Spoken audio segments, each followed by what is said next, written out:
So there's a huge political war over the national emblem.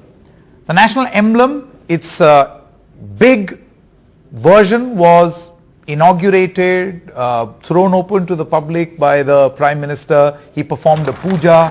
But the opposition says that this version of the national emblem on top of the new parliament is angrier. The fangs are out. And thus it is a distortion. The government says this is not a distortion of the national emblem. This is actually an evolution. Well, the best way to settle this debate is to speak to the people who have designed it. So we have with us Mr. Sunil Deore. Actually, it is what you see on top of Parliament is modeled on the carvings of Sunil Deore. He is an Aurangabad-based sculptor and his team. So Sunil Deore and Romil Moses are now with us. Thank you very much, the two of you, for joining us. देवरे जी, सबसे पहले मैं आपसे ये पूछना चाहता हूं कि ये जो आपने डिजाइन किया, जो ये स्ट्रक्चर था 9500 किलोग्राम, सबसे पहली बात तो मैं ये जानना चाहता हूं कि to scale up your structure to a 9500 kilogram structure, ये अपने आप में कितनी बड़ी चुनौती थी? ये हमारे लिए बहुत चैलेंजिंग था, क्योंकि जब टाटा प्रोजेक्ट लिमिटेड से हम ज्वाइंट हुए, स्टार्ट में हमने ये मॉडल बनाया फॉर आर्किटेक्ट के लिए। उन्होंने हमें इनवाइट किया और ये की मॉडल बनाया। उसके बाद हमने उसको एनलार्ज किया। तो इसमें हमने थोड़ा सा डिटेल के लिए थोड़ा चेंज किया है। ऑलमोस्ट कम, मतलब मैक्सिमम हमने 99% एज पर अशोका सिंबल की तरह किया, लेकिन Ashoka symbol is total almost वो ब्रेक है कहीं कहीं। तो उस पर हमने थोड़ा स्टडी किए कि हमारे टीम ने, उसके बाद ये मॉडल बनाया गया। फिर ये मॉडल हमने आर्किटेक्ट टीम से अप्रूवल करवाया और उसके बाद हमने उसका एनलार्ज मॉडल औरंगाबाद में किया, क्ले मॉडल। और उसके बाद हमारा ये क्ले मॉडल अप्रूवल होने के बाद हम उसका एफआरपी मॉडल बना के उसको कास्ट में लेके गए। तो चैलेंजिंग ये था हमारे लिए कि पार्लियामेंट बिल्डिंग में जो टावर क्रेन है उसका कैपेसिटी 1.5 टन ही है। तो इसको हमें पार्ट में करना पड़ा। कम से कम इसके 70+ पार्ट बने और वो धीरे धीरे करके हमने क्रेन से उसको साइड पे ले जाके उसको ब्रेजिंग किया और उसके बाद फाइनल फिनिशिंग और ये किया है। अभी थोड़ी देर पहले देवरे जी ये मॉडल दिखा रहे थे। अब आपने ये चीज देखी होगी कि इस जो बड़ा, जो वहां पर कल जिसको प्रधानमंत्री ने जिसका उद्घाटन भी किया, उसको लेकर के एक बात ये बोली जा रही है कि ये एक डिविएशन है। इसमें बहुत ज्यादा दांत निकले हुए हैं, शेर गुस्से में है और जो हमारा नेशनल एम्बलम है वो इस तरीके से नहीं है। देवरे जी, सबसे पहले तो मैं आपका ये मॉडल में अगर आप दिखा दें तो क्या ये बिल्कुल वैसे ही है जैसे वहां पर ऑलमोस्ट अभी ये छोटा होने की वजह से, लेकिन जब ये एनलार्ज हो जाता है तो इसका हर स्क्वायर इंच इसको एनलार्ज करते हैं हम। और जो फोटोग्राफ जो आया है वो एक्चुअली वो आउट ऑफ जूम, अगर आप उसको दूर से थोड़ा सा फोटो देखेंगे तो आपको वो सेम सिमिलर इसकी तरह दिखेगा। जो एंगल नीचे से जो है ना, तो उसकी वजह से वो थोड़ा सा लुक उसका अलग हो गया है। अगर आप ये इमेज, ये इस पे देखिए आप, ये इसमें देखिए इमेज। अच्छा, तो आपका ये कहना है कि ये जो एनलार्ज मॉडल अगर हाइट पे देखें तो ये शेर उस तरीके से क्रोधित नहीं दिखेंगे, लेकिन नीचे से अगर आप देखेंगे तो आपको सिर्फ दांत ही दिखाई देगा, ऐसे लगे जैसे बहुत गुस्सा है। एग्जैक्टली। ओके, बट आप ये मानते हैं कि जो ओरिजिनल नेशनल एम्बलम है उससे इसमें फर्क है? क्योंकि देखिए कानून ये कहता है, state emblem of India shall conform to the designs as set out by appendix 1। और अपेंडिक्स 1 तो ये है, जैसे मैं अगर आपको स्क्रीन पर दिखा दूं, कि बिल्कुल ऐसा ही होना चाहिए जो कानून नेशनल एम्बलम का है। वो कहता है, subject to provisions of the act, the central government shall have powers to notify the use of emblem on stationery, the method of printing और embossing it on demi official stationery. तो आपको लगता है कि जो ओरिजिनल था और जो आपने बनाया है, क्या उसमें फर्क है? या ये नहीं, बिल्कुल नहीं, सेम तो है आपके हिसाब से? ये आप जो दिखा रहे हैं ये 2 डायमेंशनल और 3 डायमेंशनल है। हाँ, अभी एग्जैक्ट आप अगर उसको 3 डायमेंशनल करेंगे तो एग्जैक्ट ही ऐसा दिखेगा।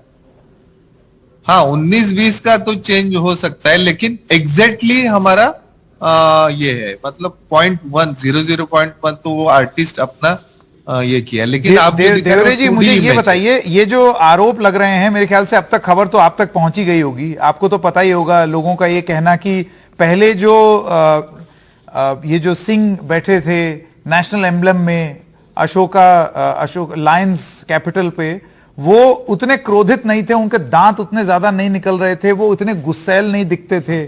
और ये जो बना है इसमें मतलब बिल्कुल कैरेक्टर ही बदल दिया गया है। इसको नहीं, आप, मुझे हाँ, मुझे इस ऐसा पर आप नहीं क्या लगता कहेंगे? है।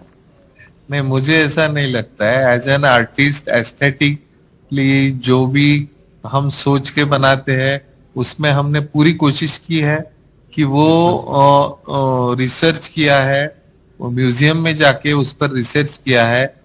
तो अगर वो स्कल्पचर जो रिप्लिका है ये कम से कम इतना छोटा है, ये जो ओरिजिनल जो आपने जो ब्लैक एंड व्हाइट इमेज जो दी है हाँ, वो कम से कम 2.5 फीट का ही है, अच्छा, और उसका ही हमने सेम एनलार्ज किया है, तो उसमें हर चीज है ना एक्सपांड हो जाती है। हाँ, तो उस हिसाब से भी आप सोचना चाहिए। और ये इमेज, ये स्कल्पचर हम पार्लियामेंट से देखते हैं ना, कम से कम 100 मीटर की दूर के दायरे से देखते हैं, इसलिए हम डिटेल भी हमें उतना ही ज्यादा करना पड़ता है ताकि दूर से भी वो मैक्सिमम डिटेल होने की वजह से वो सिमिलर दिखे। अच्छा, ये आप बड़ी इंटरेस्टिंग बात बता रहे हैं कि मतलब ये डिजाइन क्योंकि इतना एनलार्ज्ड है और इतना बड़ा है, इस वजह से एक एक चीज बहुत बड़ी बड़ी दिखाई दे रही है। तो शायद वो 3D इमेज में वो जो गुस्सा होता हुआ सींग है वो भी ऐसे लग रहा है जैसे कि बदल दिया गया। ये आपका कहना है? नहीं, ऑलमोस्ट आप देखेंगे तो गुस्सा ओरिजिनल लॉयन में भी लॉयन का कैरेक्टर वैसा ही है। देखिए, आप ठीक से देखेंगे तो लॉयन का कैरेक्टर जो है ना वैसा ही है। मतलब आपने वो कैरेक्टर चेंज नहीं किया है, आपका ये कहना है? नहीं, नहीं, ऑलमोस्ट हमने कोशिश पूरी वही रखी है हाँ। कि वही एम्ब्लेम। इवन मैंने बेंगलोर का अशोक स्तंभ को स्टडी किया। इवन मैंने रांची का स्टडी किया, चेन्नई का स्टडी किया, चेन्नई में जो लगा है। इवन भोपाल का जो एम्ब्लेम है उसका भी स्टडी किया। करेक्ट। तो सब स्टडी करके पूरा इस पर से हमने ये लाया है इसका result. Okay, Lakshman, I want to come to you and maybe ask you, do you feel that when you embark on a project as huge as this, 9,500 kilograms of a structure that you are making, there are bound to be certain changes from the original, especially because you're building brick by brick or piece by piece. So to that extent, as Mr. Devre is saying कि हो सकता है 19-20 का फर्क. So do you feel that it is this which is causing some amount of heartburn? That question is for you, Romil. Do you feel that when you enlarge, say something like a national emblem, there is bound to be some amount of deviation, as Mr. Devre was talking about. But does this also become a risky proposition because you're dealing with the national emblem? Yes. So that's why I completely agree with you. That's why there is a lot of, like Sunil said, there is a lot of research that went into seeing the original pieces. And like Sunil said, the original piece which is lying there in the Ranchi Museum is a much smaller piece. Now, when you amplify something, this piece is 7 meters in height. 7 meters in height. It's 3.5 meters in diameter. And it's mounted on a 2 meter pedestal. So it's really massive. So when something that is amplified to that level, every small detail is amplified. So the teeth are amplified to that level. But like we have said, you're also going to view it from a very, very long distance. Okay. So all of that is kept in mind, and there is no deviation as such that we have done in the original piece, in the piece that you see. So, Romil, so you're saying that to all those people, I just want to see, it's interesting that we are having this interview. What would you say to all those people who now feel that this is a deliberate attempt to make the lions in the national anthem look angrier or very, very angry as some sort of an aggressive version of the national anthem? What would you say? Yeah, actually, the history of the piece, the emblem is actually of peace. Is that the may peace be spread in all four directions? That is why the lions are facing in all four directions. It's a message of peace, and it's a message of peace which is being given by a very powerful character. That's the lion. Okay, so people could have a lot of interpretations, but I don't think the interpretation is to show an angry lion because the whole message is of peace. So a message of peace cannot be given with anger or aggression.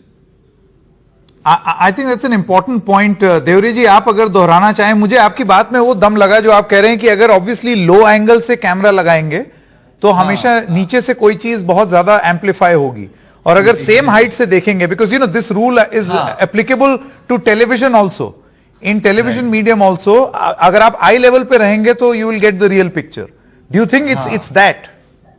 Right, यही point मैं कहना चाहता हूँ कि उसको जैसे angle से अगर नीचे के एंगल से, जैसे कल एक फोटोग्राफ पब्लिश हुआ है मोदी जी के साथ, पीएम के साथ, तो वो जो एंगल है वो ऐसा एंगल है कि वो उसमें वो आउट ऑफ ये हो रहा है और नीचे का जॉ डिस्टॉर्ट कर रहा है. लेकिन अगर वही फोटोग्राफ हम पैरेलल लेवल से करेंगे उसका, या थोड़ा दूर से करेंगे, तो वो उसका आउटलाइन आपको टोटल एम्ब्लेम की मैच करेगा. So you're saying that all those people जो दूर से देखेंगे, which by the way is going to be the way people will view this, these lines will come across as just fine. Right.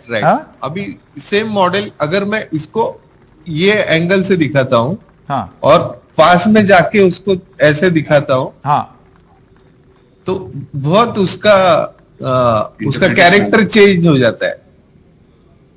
Okay. आप देख रहे हैं, इसको देख सकते हैं. Yeah, you're right. हाँ. See it from the bottom. लेकिन and now और इस मॉडल को दूर से देखेंगे तो ये कूल फील होगा. I think this is very, very interesting. This must be discussed also, because I see merit in the angle with which you view. But it's interesting what you're telling us. But you do admit, देवरे जी, आप ये मानते हैं कि ये अपने आप में एक बहुत बड़ी चुनौती होती है. नेशनल एम्बलम जैसी चीज जब आप एम्पलीफाई करेंगे या उसको बहुत बड़ा रूप में प्रस्तुत करेंगे, तो ये सवाल उठना लाजमी है कि आपने कुछ बदल तो नहीं दिया, कुछ चेंज तो नहीं कर दिया. नहीं, ऐसा कुछ नहीं. उल्टा एज एन आर्टिस्ट मुझे गर्व है, मुझे इतना इसमें सेटिस्फैक्शन मिला है कि मैं एक एम्बलम बना रहा हूँ जो पूरा बहुत साल तक वो लोग देखेंगे. इसमें मैंने बहुत एंजॉय किया हूँ क्रिएशन को अपने. लेकिन ये जी बताइए सुनील जी, बताइए. हाँ, लेकिन मैं इसको इस तरह से पेश करना चाहे, एग्जैक्टली जो अशोक पीरियड में जो हुआ है उसको ज्यादा से ज्यादा, मतलब एग्जैक्टली सिमिलर मैंने किया है उसको. जी. And what is your view, Romil? Final word. Do you feel, what would you like to say to all those who feel that this is, this is a very angry version of the lion which is being represented, perhaps reading much political meaning into the way things have happened? What would you say? Well, we are giving you the artist perspective, and like we said, there is a lot of research that went into it. It was we studied every possible emblem that is there to build this, and then when it was amplified to this level, there were clay models made. This entire size was first built in clay to see the exact expressions and the feel of it. And there is absolutely no distortion that has been made from the original piece. We've given it our best effort. That's all I can submit. And we take a lot of pride in what has been done. Prime Minister Modi ji congratulated, encouraged us. He said, young people like you should do more work, and it is a keep up the good work. God bless you. Those were the encouraging words. I think we will live with those beautiful memories. Correct. One question I was meaning to ask you, Romil, maybe perhaps you can let us know. Is this going to be, from an engineering point of view, a feasible idea to put a 9,500 kilo emblem and then a 6,500 kilo structure around the emblem atop a building? Can the building support or have certain arrangements being made so that the building can support this sort of heavy weight and to last for many years? There's absolutely no doubt about that, because somebody as big as Tata Construction is involved in this. There is absolutely no doubt that there must be an exhaustive study of load calculation, wind calculation, the load that is going to come onto the building, spreading the load equally onto all the entire building structure. There's absolutely no doubt about that. There is a massive company like Tata involved in this. All right, Sunil Devre and Romil, many thanks for joining us, and I think this is a very important point that you mentioned about angling and the angle with which you view something. I think perhaps that can also be discussed further along with all the politics, of course. But thank you very much, and congratulations for this great effort. Thank you so much. Thank you for the honor.